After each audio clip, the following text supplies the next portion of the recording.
Evangelho de João, capítulo 8. Eu gostaria que todos abrissem as suas Bíblias para a nossa leitura e meditação nessa manhã. Encontraram? Jesus, entretanto, foi para o Monte das Oliveiras. De madrugada voltou novamente para o templo, e todo o povo ia ter com ele, e assentados ensinava. Os escribas e fariseus trouxeram à sua presença uma mulher surpreendida em adultério, e fazendo-a ficar de pé no meio de todos, disseram a Jesus: Mestre, esta mulher foi apanhada em flagrante adultério. E na lei nos mandou Moisés que tais mulheres sejam apedrejadas. Tu, pois, que dizes? Isso diziam eles, tentando para terem de que o acusar. Mas Jesus, inclinando-se, escrevia na terra com o dedo. Como insistisse na pergunta, Jesus se levantou e lhes disse: Aquele que dentre vós estiver sem pecado, seja o primeiro que lhe atire pedra. E, tornando a inclinar-se, continuou a escrever no chão. Mas, ouvindo eles essa resposta e acusados pela própria consciência, foram se retirando um por um, a começar pelos mais velhos até os últimos, ficando só Jesus e a mulher no meio onde estava. Erguendo-se Jesus e não vendo a ninguém mais além da mulher, perguntou-lhe: Mulher, onde estão aqueles teus acusadores? Ninguém te condenou? Respondeu ela: Ninguém, Senhor. Então lhe disse Jesus: Nem eu tampouco te condeno. Vai e não peques mais. Amém? Curva a sua cabeça.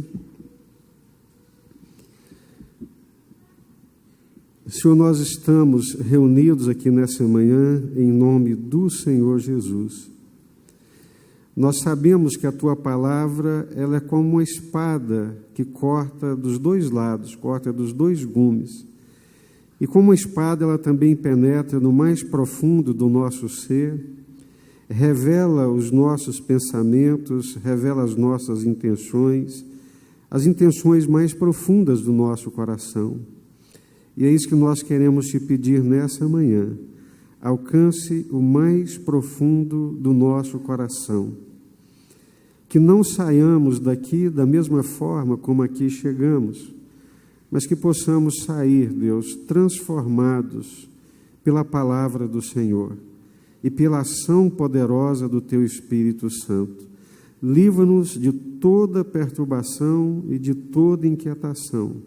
É o que nós te pedimos e clamamos em nome do Senhor Jesus, Pai. Amém.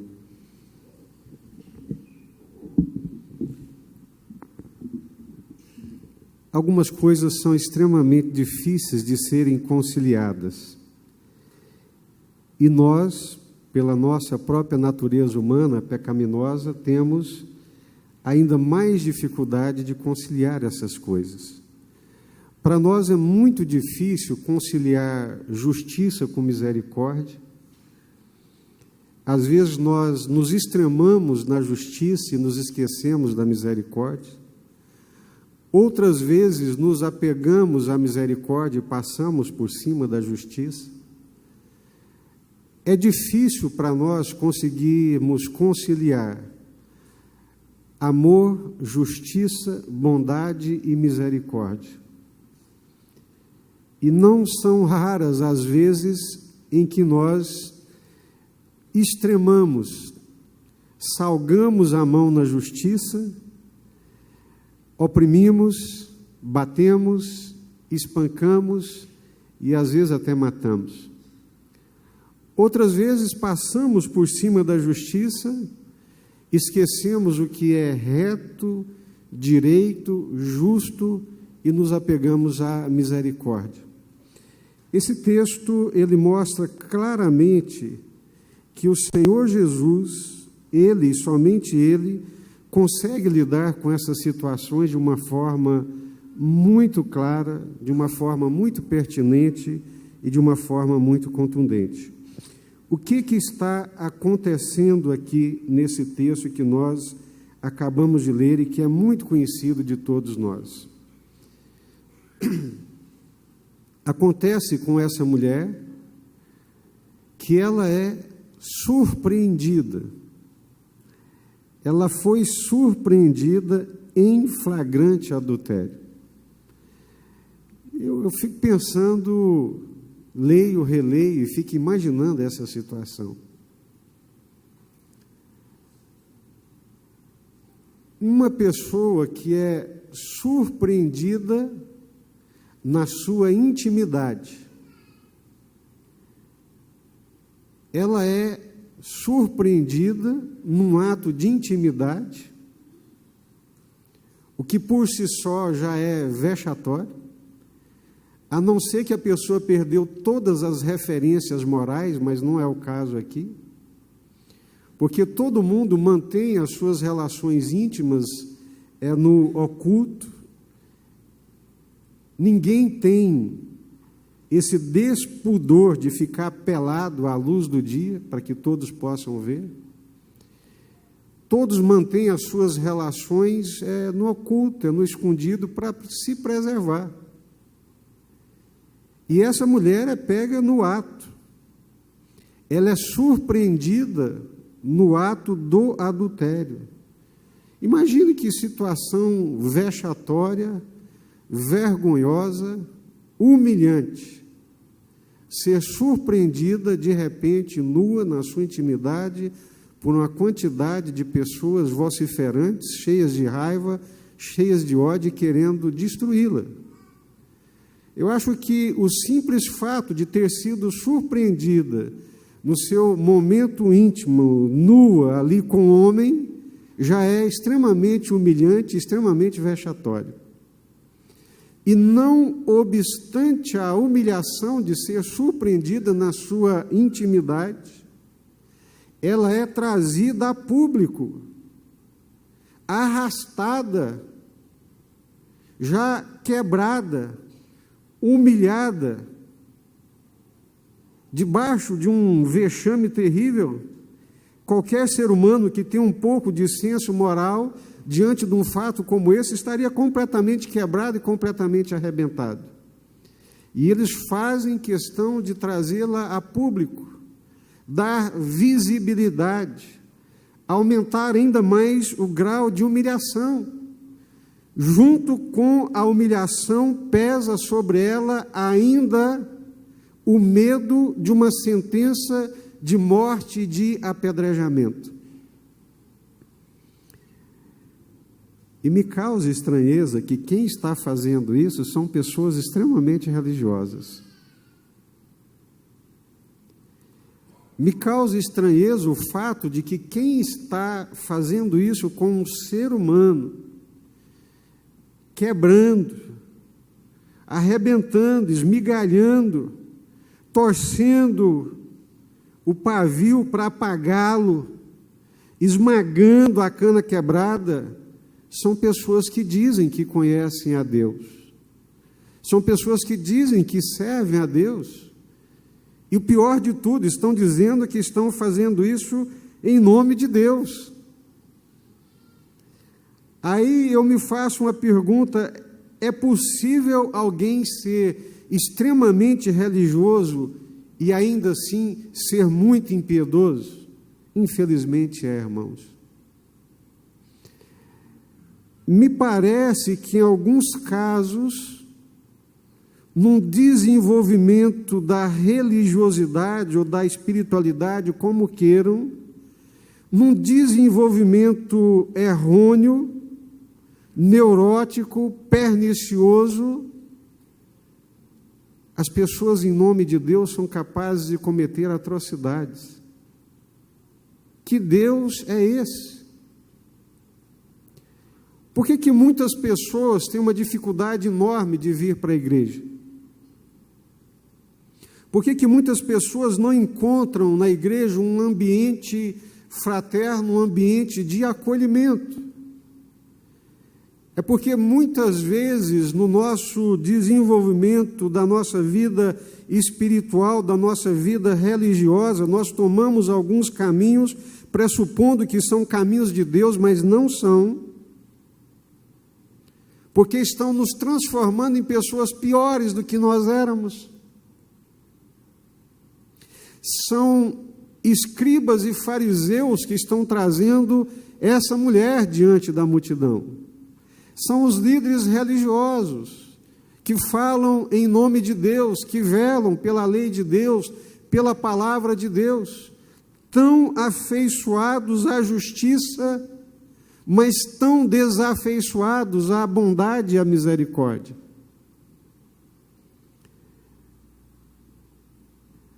Eu acho que todos nós deveríamos fazer a seguinte pergunta: nesse tempo que eu tenho andado com Deus, o meu coração tem sido transformado num coração pacificador, tem sido transformado num coração piedoso, tem sido transformado num coração que quer o bem do outro como se fosse o meu próprio bem, ou se ao longo dos anos que eu tenho estado na igreja e venho andando com Jesus, o meu coração tem sido transformado num coração duro, empedernido e impiedoso.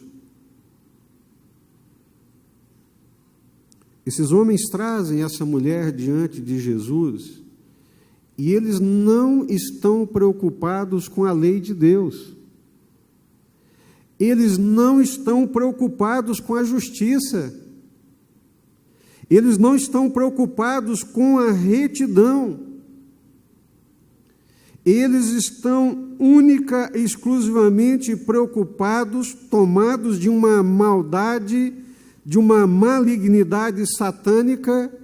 Eles estão única e exclusivamente preocupados em usar aquela mulher como uma armadilha para colocar Jesus numa situação embaraçosa.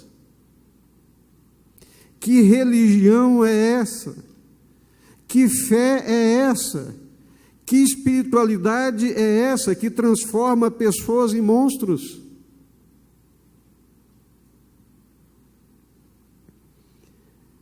É por isso que quando eu olho para a fé cristã, para o Senhor Jesus, eu me regozijo e sou tomado de uma profunda alegria de ser crente em Jesus, de ser cristão, porque em Jesus nós encontramos as respostas certas, o coração certo, o coração que merece ser olhado, observado, copiado e seguido.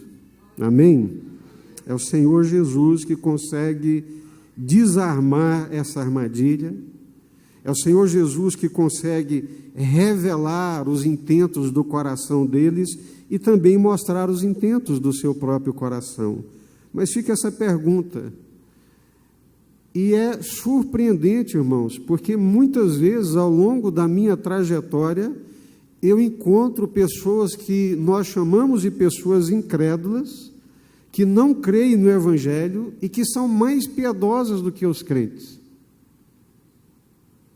E que nós encontramos muitos crentes que são maldosos, que são perversos. Parece que a graça de Jesus, a luz de Jesus não brilhou no âmago do ser dele para fazer aquelas transformações que se espera que o Evangelho faça. Aqueles homens extremamente religiosos, que viviam de tempo integral para servir a Deus, que eram sustentados, eram reputados no meio daquela sociedade como grandes personalidades dignas de serem seguidas, mas são pessoas que não conhecem a bondade, não conhecem a misericórdia, não sabem o que é bondade, não sabem o que é misericórdia, não sabem o que é o amor. Mas eu comecei dizendo que para todos nós equilibrar justiça com misericórdia, amor com justiça, é muito difícil. Nós somos extremados e nos aferramos aos extremos porque são cômodos, traz comodidade. Eu fico olhando para o texto e pensando na situação dessa mulher. Ao mesmo tempo que foi o dia da desgraça, aquele dia da desgraça se transformou no dia da alegria, porque ela se encontrou com Jesus.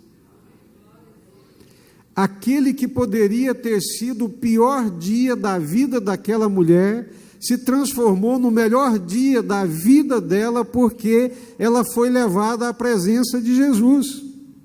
Aquele que poderia ter sido o último dia da vida dela, aquele que poderia ter sido o dia do vexame, da derrota, da vergonha, da humilhação, da destruição, foi o dia da vida, foi o dia da reconstrução, foi o dia da esperança, foi o dia da alegria, porque ela foi levada exatamente à presença do Senhor Jesus. É só Jesus. Ninguém mais pode fazer isso. É só o Senhor Jesus. O que teria sido dessa mulher se ela não tivesse sido levada à presença de Jesus? Além de envergonhada, humilhada, colocada diante de uma multidão, de toda a vergonha, ela teria sido apedrejada sem piedade. Mal sabiam os seus acusadores que a colocaram diante do único que podia perdoá-la e mudar completamente a sua vida. Amém? É o Senhor Jesus, irmão. Se nós perdermos o Senhor Jesus de vista e de perspectiva, nós nos perdemos. Se nós deixarmos de olhar para Jesus, se nós deixarmos de andar nas pegadas de Jesus, nós nos perdemos e nos transformamos em pessoas piores do que esses escribas e fariseus. Eu fico imaginando também, a gente lê o texto, e essa é a beleza do texto escrito, né? Você pode imaginar essa situação.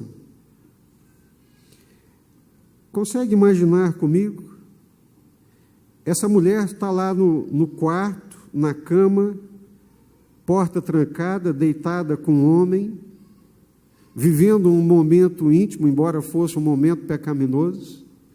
De repente a porta é arrombada, porque tem alguém espionando e que dedura, e de repente a porta é arrombada, aquela mulher é surpreendida nua, em pleno ato sexual. Dá para imaginar isso? Semblantes carregados de ódio, desejo de matar, desejo de destruir, arrastam-na para a rua, para a praça pública, e diante daqueles semblantes carregados de ódio, de repente ela se depara com a face do Senhor Jesus, que não tem o mesmo semblante de ódio, que não tem o mesmo olhar destrutivo, que não tem no coração um coração carregado de descer sobre o outro todo o ressentimento que carrega dentro de si. Mas ela encontra um semblante meigo, amoroso, bondoso e misericordioso, que é o semblante do Senhor Jesus. Amém? O pecado escraviza, o pecado destrói a pessoa emocionalmente, e o pior de tudo, o pecado afasta a pessoa de Deus. O Senhor Jesus, em nenhum momento, ele vai minimizar a gravidade do pecado e da transgressão cometida por essa mulher. A questão é, meus irmãos, que eles eram hipócritas.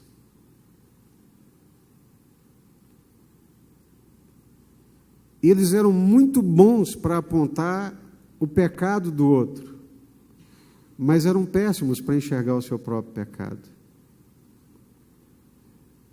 O pecado dela se externou, foi visível, se transformou num pecado público, mas o pecado deles era oculto, era escondido, não necessariamente por uma ação pecaminosa, mas principalmente por ter um coração pecaminoso. Nenhum de nós escapamos dessa realidade. Nenhum de nós, nascidos de Adão, que temos um pai humano, escapamos dessa nossa natureza pecaminosa. Mestre, esta mulher, ela foi apanhada em flagrante adultério.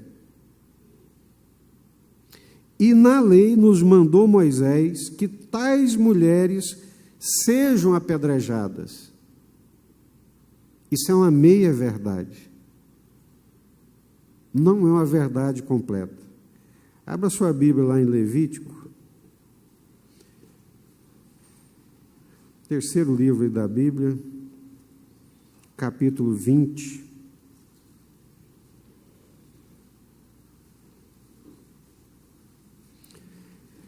Levítico, capítulo 20, versículo 10.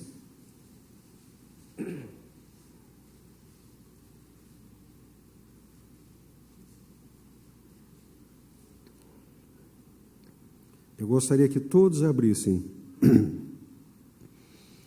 Levítico, capítulo 20, versículo 10. Acharam? Se um homem adulterar com a mulher do seu próximo, quem é que será morto? Será morto o adúltero e a adúltera. E o que é que eles estão falando aqui para Jesus? Essa mulher foi apanhada em flagrante adultério e na lei nos mandou Moisés que tais mulheres sejam apedrejadas. Ok, mas cadê o homem? Alguém comete adultério sozinho?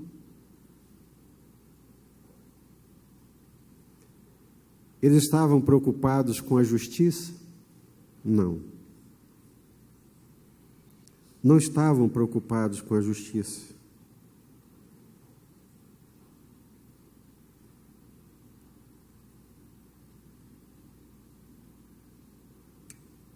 A justiça humana, e graças a Deus que ela existe, mas ela é sempre capenga, ela é sempre parcial, ela é sempre defeituosa. A justiça de Deus não. A justiça de Deus, ela é reta, ela é perfeita, ela é direita.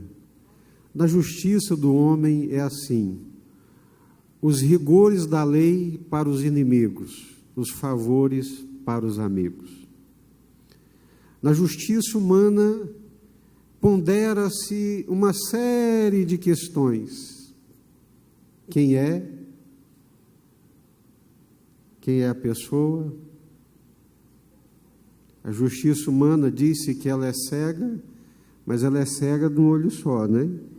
Dependendo de quem é, a pancada é uma. Dependendo de quem for, a paulada é outra, né? Então, a justiça humana, ela tem esses desvios. Na lei nos mandou Moisés que tais mulheres sejam apedrejadas. Eu fico impressionado pensando nessa questão da justiça humana. Você vê no Congresso Nacional, o político assume a tribuna, pelo meu pai, pela minha mãe, pela minha família, né?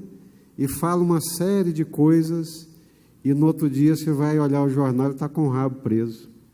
Como é que pôde ter coragem? E agora, no avanço da Lava Jato, você descobre que mais de 80% dos políticos faziam parte do propinoduto. Grandes nomes da política brasileira, mostrando um país visceralmente entranhado pela corrupção.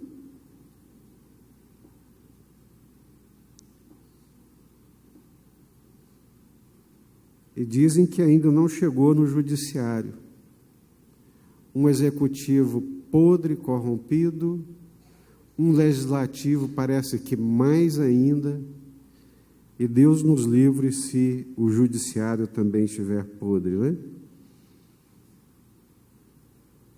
Na lei nos mandou Moisés que tais mulheres sejam apedrejadas. Que dizes tu? Isto diziam eles tentando para terem de que o acusar. O alvo deles era destruir o Senhor Jesus. Eles ainda não haviam compreendido quem é que estava diante deles. Tu que dizes? E como eles insistissem, Jesus se inclina e começa a escrever na terra. Jesus se levantou e lhes disse: aquele que dentre vós estiver sem pecado, seja o primeiro que lhe atire pedra. E tornando a inclinar-se, continuou a escrever no chão. Mas ouvindo eles essa resposta, e acusados pela própria consciência, foram se retirando um por um, a começar dos mais velhos até os últimos, ficando só Jesus e a mulher no meio onde ele estava. Qual era a intenção desses líderes religiosos? Usar aquela mulher para dar uma rasteira no Senhor Jesus. Usar de uma situação para poder criar uma outra situação extremamente embaraçosa. Colocaram Jesus num dilema. Se Jesus fala, não apedrejem, tadinha, coitadinha, não pode fazer isso. É um ser humano, vamos ter misericórdia dela. Jesus estava indo contra a lei de Moisés. Jesus estava indo contra a justiça. A justiça exige uma penalidade quando há uma transgressão. E nesse caso a lei era clara e a penalidade também era clara. O que fazer? Passar a mão na cabeça? Esquecer da lei? Passar por cima da lei? Jesus não podia fazer isso. Mas se Jesus manda matá-la, negaria o propósito de Deus para o qual ele veio a esse mundo. Pois ele veio para salvar e buscar pecadores como aquela mulher. Esse é o dilema no qual Jesus se encontra. Aqueles acusadores, um por um, foram largando as suas pedras, porque a consciência martelava. Eles eram pecadores também.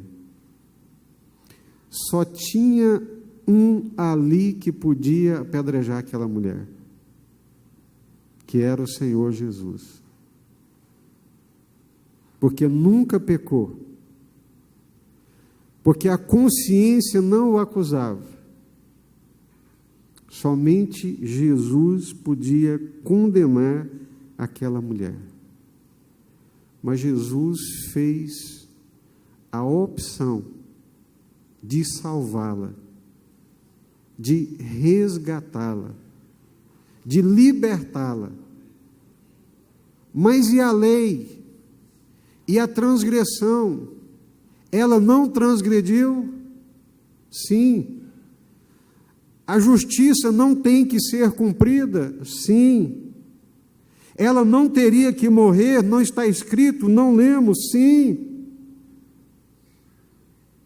Mas o Senhor Jesus, que impediu que ela fosse apedrejada, e que sabia que a justiça tinha que ser paga, Ele não a condena,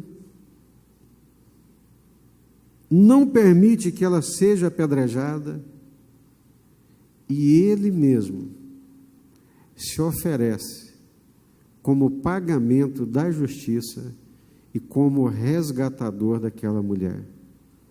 Jesus morre numa cruz do Calvário por causa dos pecados dessa mulher, por causa dos meus pecados e por causa dos seus pecados.